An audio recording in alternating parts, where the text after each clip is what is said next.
Olá pessoal, tudo bem com vocês? Hoje na aula de número 3 nós vamos falar sobre a velocidade da onda em um cabo.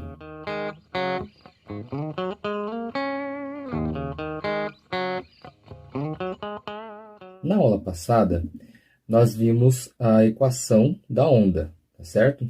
A gente viu que a equação da onda era y de xt dado por a seno de kx menos ômega t. Esse sinal menos é a propagação da onda da esquerda para a direita, e se fosse mais ali no ômega, a propagação da onda seria sentido contrário, tá? Então essa equação que a gente deduziu na aula passada, ela serve para uma onda que está se propagando em um cabo, ok? Então agora que a gente vai deduzir na aula de hoje, como encontrar a velocidade da onda que está se propagando nesse cabo. Essa velocidade que eu me refiro é a velocidade constante, tá? É a velocidade, por exemplo, da crista, né? Do movimento da crista ou do vale da onda, no sentido ou positivo ou negativo do x, tá bom? Não é a velocidade do elemento da onda. A velocidade do elemento da onda a gente viu que é aquela derivada parcial com relação ao tempo, ok? Bom, pessoal, mais uma vez aqui eu tenho o simulador de ondas, tá? Aqui vocês percebem que tem a movimentação da crista numa certa velocidade, né? Ó, tá? Eu vou mudar alguns parâmetros dessa onda e a gente vai observar o que acontece com a velocidade de propagação da onda, tá? Primeiro eu vou mexer aqui na amplitude. Vou deixar a amplitude menor. Vocês percebem que a velocidade ainda continua a mesma, né? Ó, não houve alteração. Ó. Vou mexer de novo. Ó. Vou aumentar a amplitude. Vocês percebem que a velocidade de propagação da onda continua a mesma, tá? Para qualquer amplitude, ó. Ok?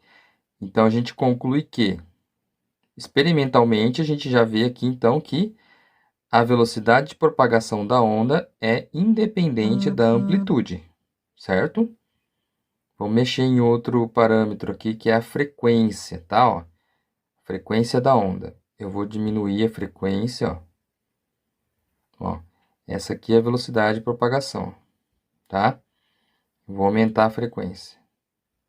A velocidade de propagação, tá? A velocidade de propagação, ela também não é alterada com a mudança da frequência, ó. Vou mudar aqui de novo para a gente perceber, ó. A velocidade continua sempre a mesma para qualquer frequência, tá? Ó, deixar a frequência bem alta, ó, o máximo possível aqui do simulador. A velocidade ainda continua sempre essa mesma aqui, ó. Ok? Então, a gente conclui que a velocidade de propagação da onda não depende da frequência, ok? Aqui é o fator de amortecimento. Eu, por enquanto, não vou mexer nesse amortecimento aqui, porque a gente está considerando que o nosso cabo não tem amortecimento, ou seja, não tem perdas de energia, ok? Então, isso eu não vou mexer agora. Eu vou mexer aqui agora na tensão, tá? O que seria tensão? É o quanto que esse cabo está esticado, tá? Então, agora a gente vai perceber o que acontece. Ó. Eu vou deixar uma tensão baixa. Ó. Olha só o que aconteceu com a velocidade da onda. Ó. Diminuiu, tá certo? Uma tensão baixa, a velocidade é menor, tá? Agora, uma tensão alta. Ó, tensão alta, vocês percebem que a velocidade de propagação é maior, tá? Então, tudo isso leva a crer que a velocidade de propagação da onda ela está relacionada com a tensão no cabo e diretamente proporcional, né? A relação é diretamente proporcional. Maior a tensão, maior a velocidade. Ó, menor a tensão, menor é a velocidade de propagação, ok? Outra coisa que acontece quando você mexe aqui na velocidade, aliás, na tensão, é a frequência aqui da onda, né? Você percebe que, frequência não, o comprimento de onda aqui é alterado, tá bom?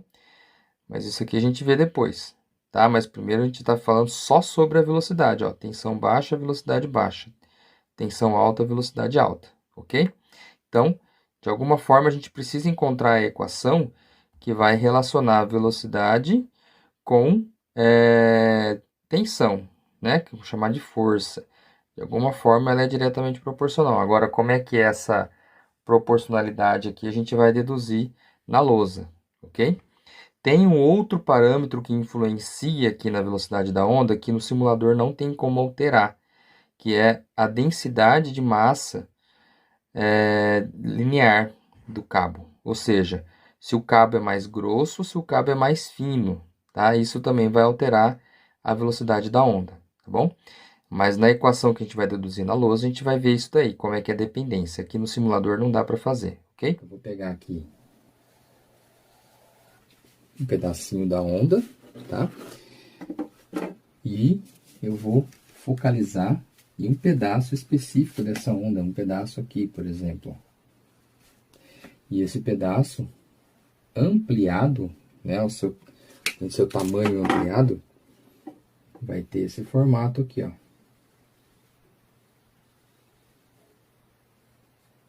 Tudo bem? Posso até ter exagerado um pouquinho, tá? Mas esse pedaço aqui seria esse pedaço que eu fiz aqui embaixo, tudo bem? Então, com esse pedacinho aqui, a gente vai dar prosseguimento. Então, existe um vetor força agindo sobre esse pedacinho aí, tá? Seria a força que está agindo, né? Ela está agindo em todo esse pedaço. Então, é como se eu tivesse, como eu cortei aqui, é como se tivesse cabo ainda aqui, né? Aqui ainda teria cabo, teria pedaço. Então, o cabo seria puxado ainda para cá, tá? Da mesma forma que o cabo também seria puxado aqui, ó. Né? Porque aqui ainda teria pedacinho da onda. Então, eu tenho forças puxando aqui e puxando aqui nessa direção, tá bom? Aqui eu vou chamar de F2 e aqui de F1, tudo bem? Agora vamos escrever as componentes dessa força, tá? Uma componente, as componentes dessa força no eixo, nesse eixo Y, e aqui também a componente da força nesse eixo. Tá? A componente da força seria a projeção dessa força, tá? Bom, no meu desenho aqui não ficou muito claro, aqui não ficou muito bom, aqui não vai dar para dar continuidade. Então, ó, ter a força aqui, ó. Isso, agora fica melhor. Então, é como se tivesse cabo ainda aqui, né? Esse pedacinho ainda que tivesse um prolongamento ainda. Então, tem uma força aparecendo ali. Então, aqui eu fiz um eixo Y e um eixo X. Aqui eu fiz um eixo Y e aqui eu fiz um eixo X. Tá certo? E a gente vai pegar a componente dessa força, por exemplo, a componente da força aqui no eixo X, no eixo Y. Seria essa forçazinha aqui. Então, é um F2Y. Da mesma forma que a força aqui, a projeção dessa força aqui no eixo Y, seria esse F. Chamar de F1Y. Tá certo? Aqui aparece um ângulo, né? θ2. E aqui também aparece um ângulo. O ângulo, no caso, é esse ângulo aqui, ó, que é com relação ao x. Que seria θ1. Tá? Tem projeção da força no eixo x? Tem também. É como se tivesse essa força projetando aqui no eixo x, apareceria a força aqui também. Aqui também apareceria essa força no eixo x. Mas, como eu já tinha dito na aula anterior, o cabo, ele tende a voltar na posição de equilíbrio, né? Qual é a posição de equilíbrio? É a posição onde o cabo fica assim, né? Embora o cabo, na hora que está ondulando, esteja dessa forma, ele tenta ficar na posição de equilíbrio, né? Isso tudo tende a descer, isso tudo aqui tende a subir. Então, a força resultante, ela vai estar apenas no eixo Y, esse eixo e esse eixo aqui, tá certo? Então, nós vamos apenas tratar os eixos, o eixo Y. Então, qual é a força resultante no eixo Y? A força resultante em Y é F1Y mais F2Y. São apenas essas forças, essa aqui e essa aqui, que tem sinais vetoriais diferentes, né? Essa força aqui é negativa e essa força aqui é positiva. Então, a gente vai escrever também assim, que a força resultante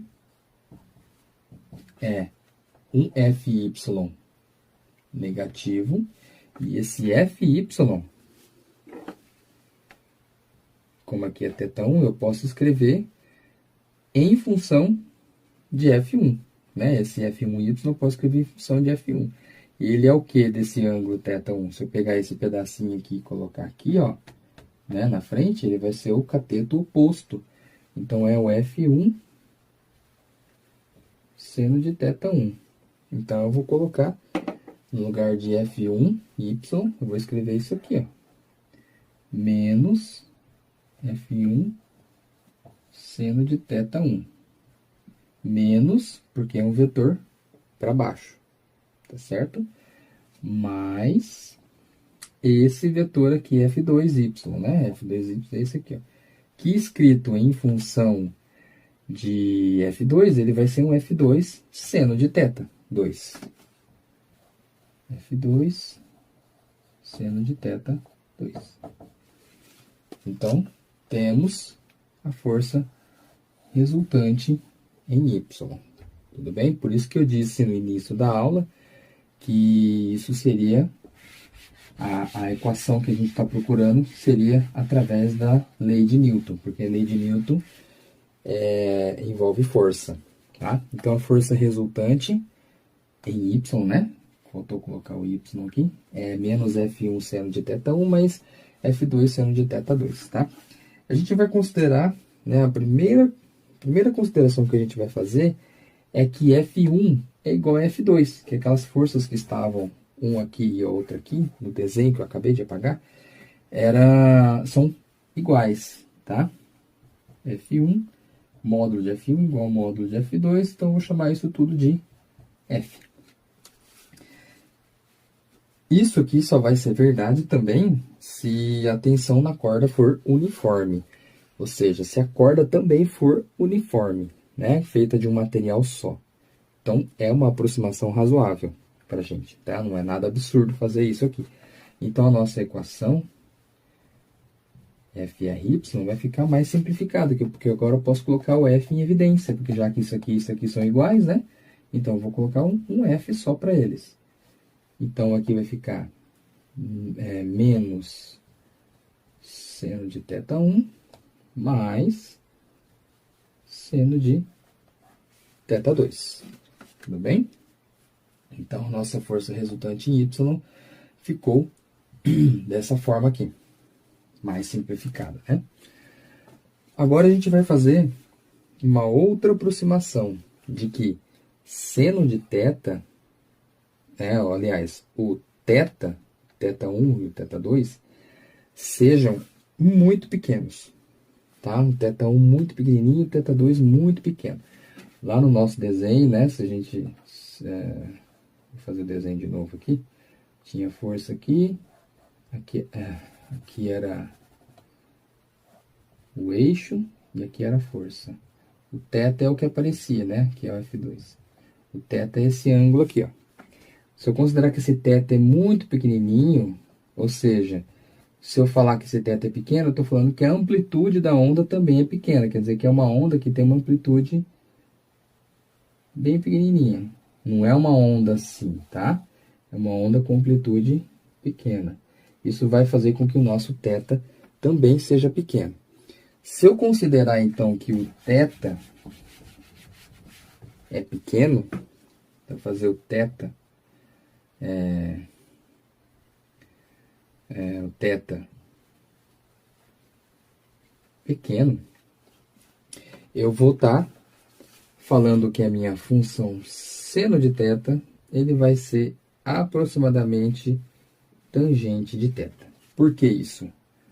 Isso aqui, essa igualdade, ela vem da expansão em série de Taylor da função seno de θ e tangente de θ, tá? Provavelmente vocês não devem ter visto ainda a expansão em série de Taylor, tá?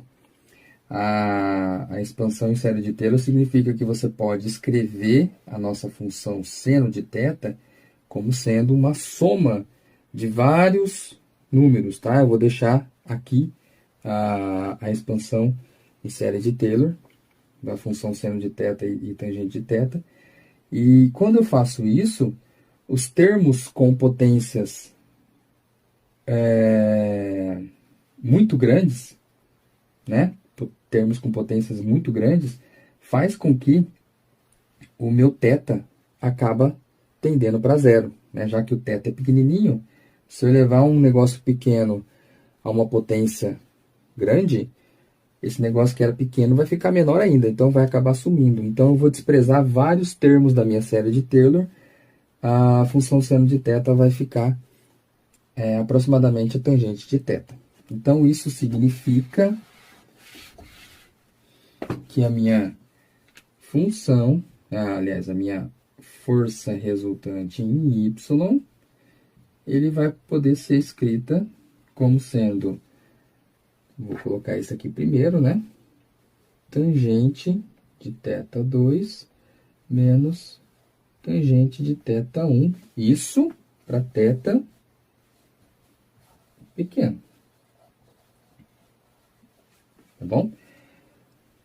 E θ pequeno significa que lambda, que é o comprimento de onda, é muito maior do que a amplitude. Desculpa. Então, o lambda é muito maior que a amplitude da onda. Ou seja, tem amplitude pequena. Tá bom? Bom, aí aqui ainda a gente não consegue chegar em lugar nenhum. A gente tem que dar continuidade a isso aqui, tá? Então, eu vou apagar aqui para ficar mais fácil.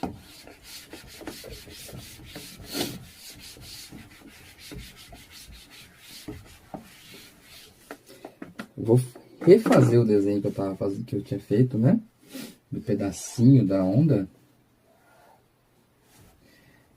E vamos analisar. Então, ó, vou colocar aqui no cantinho o que a gente tinha achado, né? Força resultante em Y. Força resultante em Y é igual a F tangente de θ2 menos tangente de θ1. Tá? Aumentar um pouquinho mais alto. Né? Então, F resultante em Y é essa expressão. Nesse elemento da corda que a gente tinha representado na figura,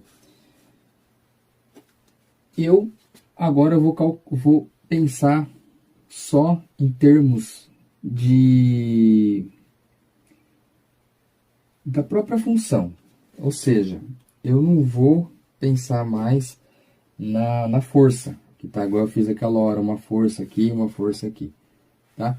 Eu vou, por exemplo, representar uma reta que passa por esse ponto mais extremo, né? Uma reta que passa aqui, por exemplo, tá?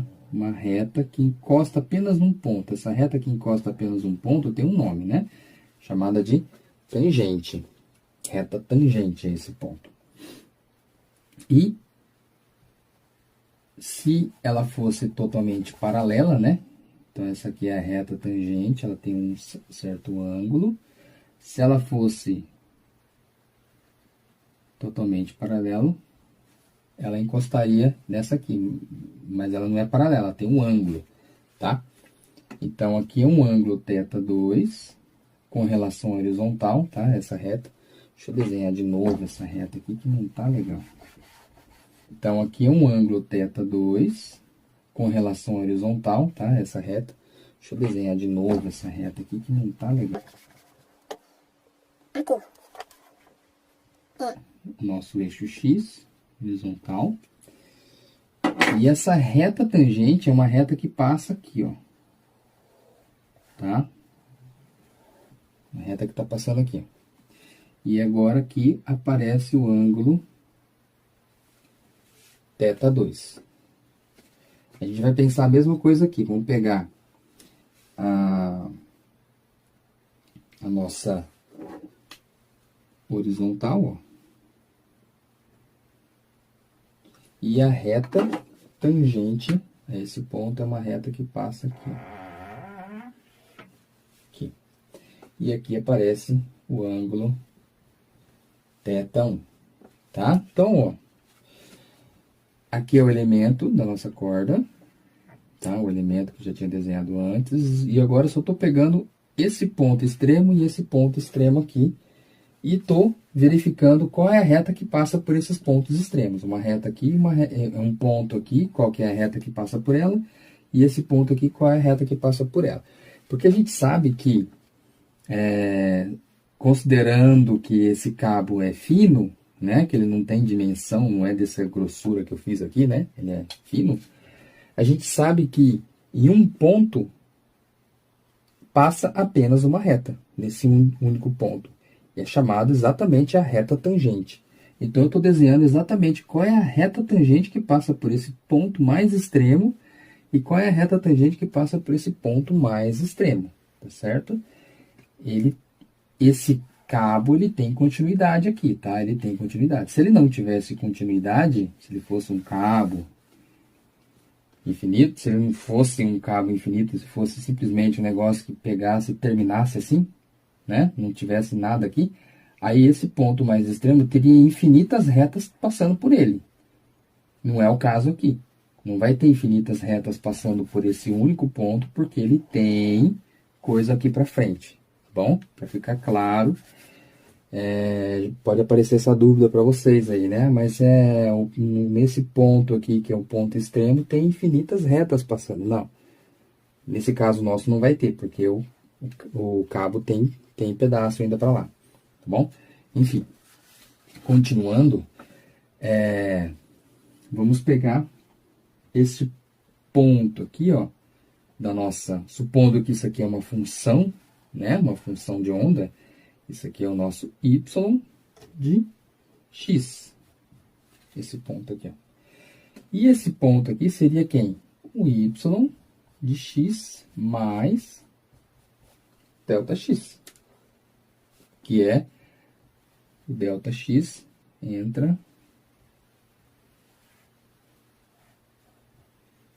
neste tamanho, tá? Então, ΔX é aqui, ó.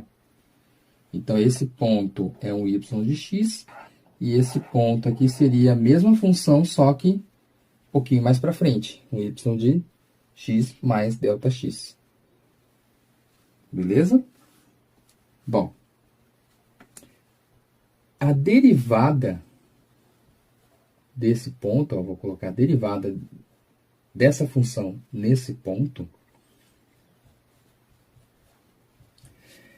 vai ser igual à tangente desse ponto.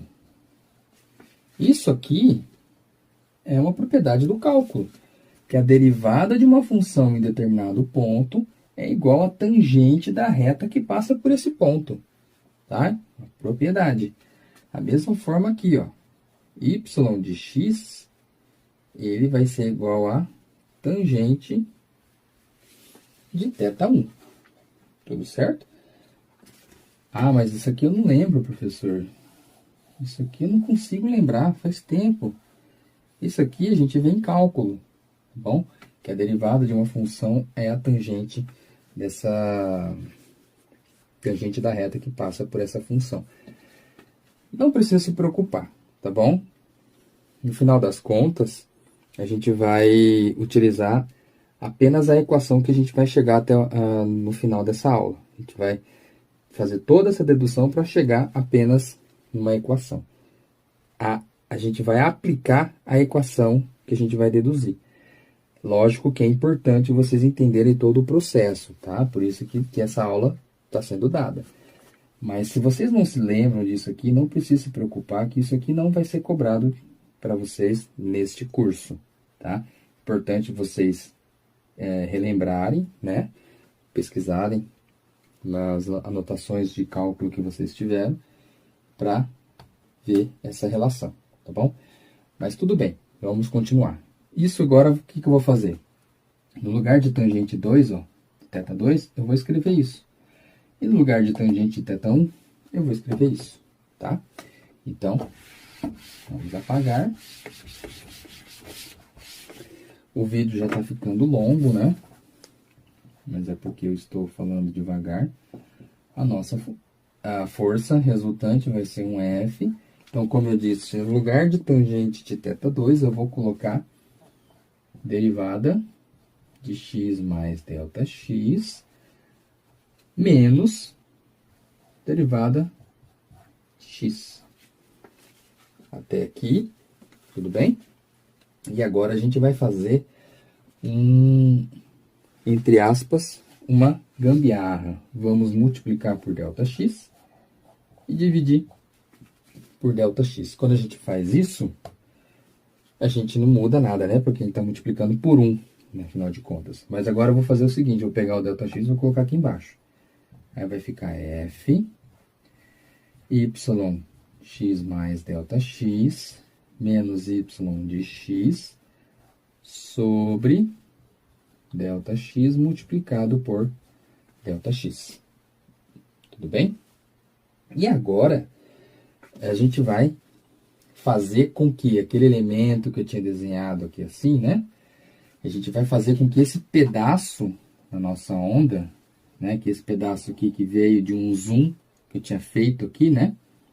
A gente vai fazer com que esse pedaço seja muito pequenininho, ou seja, né? O ΔX que estava aqui, ó, ΔX, ele vai tender para zero agora, ou seja, eu vou pegar um elemento infinitesimal, eu não vou pegar mais um pedação grande, eu vou fazer isso aqui ficar pequenininho, ou seja, o meu ΔX agora, ó, vai ficar infinitesimal, então eu vou fazer o limite, vou fazer o ΔX tender para zero. Se ΔX tender para zero, então eu vou escrever o que é. Né? Não vai caber aqui mais. Tá? Então, temos aqui a nossa força resultante, igual a um F, Y de X mais ΔX, né? Y de X mais ΔX, menos Y de X sobre ΔX multiplicado por ΔX. E eu vou fazer o ΔX tender para zero. Então, eu vou fazer o limite ΔX tendendo para zero da minha FRY. Certo? Isso aqui vai fazer, então, o limite vai virar o limite de ΔX tendendo para zero dessa função aqui, ó. O F eu posso pôr para fora, né? Vai ficar limite de y' x mais ΔX menos yx sobre ΔX, tá? E esse ΔX aqui, eu vou deixar aqui, ó. Mas é para a gente olhar isso aqui, ó. Isso aí é o que a gente chama de definição de derivada segunda. Porque a derivada primeira é chamada de função de x mais ΔX menos a função em x dividido por ΔX. Tudo isso no limite. Isso é a definição de derivada primeira. A definição de derivada segunda, ao invés de ter a função, eu vou ter a derivada aqui dentro. Certo?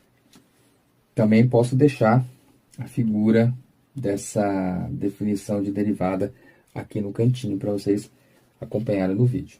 Então, o que a gente acabou de fazer é aplicar o limite e chamar tudo isso aqui de derivada segunda. Então, afinal de contas, a nossa força é o que a gente estava querendo calcular mesmo. Ela vai ser F. E no lugar do limite de tudo isso aqui, eu vou escrever derivada segunda de x multiplicada por ΔX. Agora, isso aqui agora ficou muito mais fácil a gente dar continuidade, tá? E agora já está quase terminando a dedução. Então, a gente vai utilizar isso aqui, ó, tá?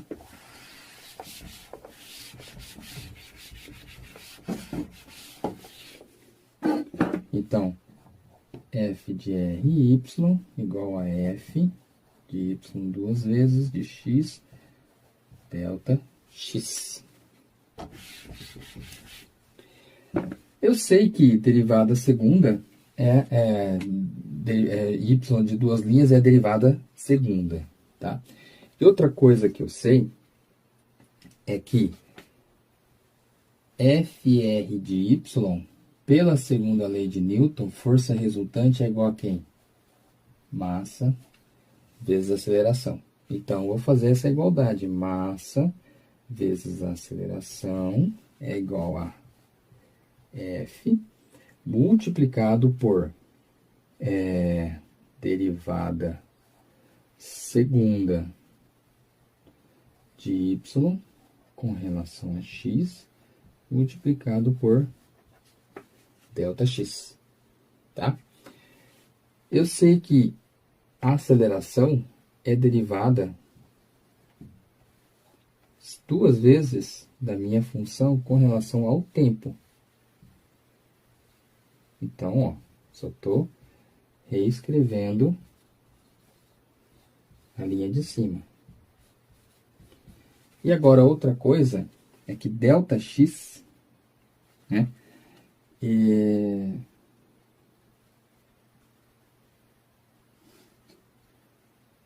o ΔX é o pedacinho da corda, tá certo? E eu sei também que esse M seria a massa daquele pedacinho da corda, né? A massa do elemento, massa do pedacinho daquele elemento que eu tinha desenhado, tá?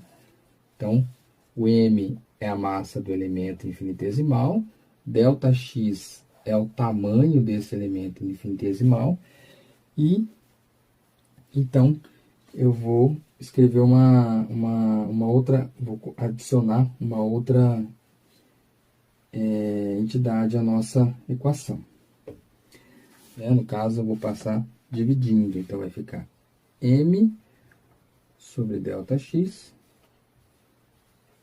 derivada segunda, derivada do tempo, igual a F, derivada segunda, derivada de x.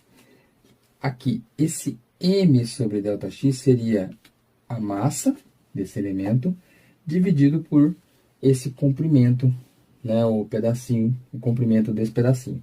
Isso aqui é chamado de μ, que é densidade linear de massa, tá? Então, M sobre ΔX é densidade linear de massa. Então, vai ficar assim, ó. μ, derivada segunda,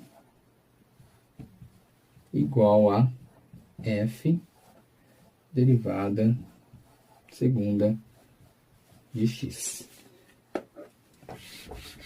Então, quase terminando a nossa dedução, né?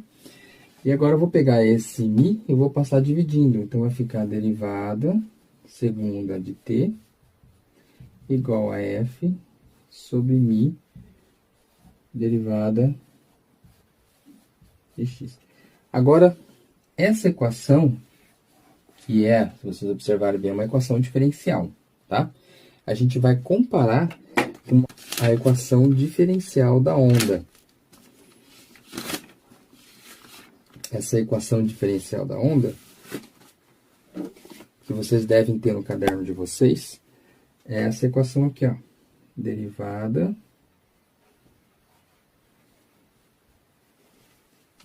t é igual a v ao quadrado, derivada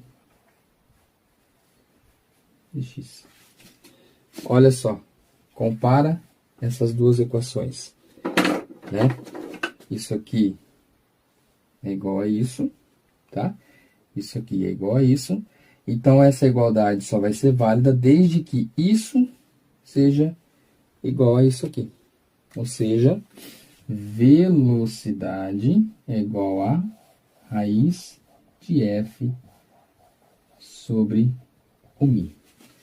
Ok? Então, tudo isso para a gente encontrar essa equação, que velocidade é igual a raiz de f sobre μ. Pessoal, então essa foi a aula de hoje, tá? Espero que vocês tenham entendido. Não se esqueçam de fazer a folha de atividades para essa aula, tá bom? Qualquer dúvida vocês mandam lá no grupo. Então, até a próxima aula.